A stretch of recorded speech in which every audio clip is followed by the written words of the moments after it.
অসংখ্য শাড়ি, ব্লাউজ আর অজস্র উপকরণে ঠাসা প্রকাণ্ড আলমারিটার দুখানা কপাটই হাট করে খুলে ধরে সীতা যখন বোকার মতো তাকিয়ে থাকে এক এক সময়, ও কি বুঝতে পারে এগুলো কোনো দিন পরবে না শ্যামলী?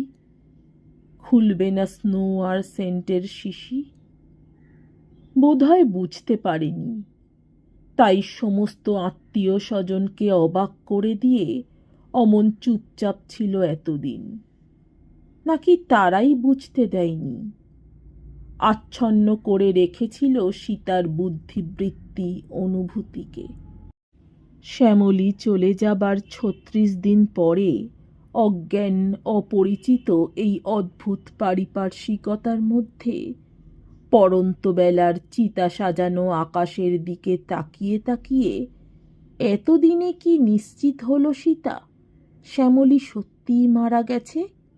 কাঁদা উচিত ওর, নিঃশব্দ অশ্রুজল ফেলে নয়, তীব্র আর্তনাদ করে। চমকে উঠল সোমেন। সীতার কান্না! চিৎকার করে কাঁদছে সীতা। সে চিৎকার এত ধারালো, এত তীব্র। এই অদ্ভুত আর্তনাদ কোথায় লুকানো ছিল সীতার কণ্ঠের মধ্যে? হঠাৎ কি পাগল হয়ে গেল সীতা? কই, এতদিনে তো এমন করেনি একবারও। ওর এই কান্নার অভাবটাই কি কম পীড়া দিয়েছে হিতৈষী আত্মীয় বন্ধুদের?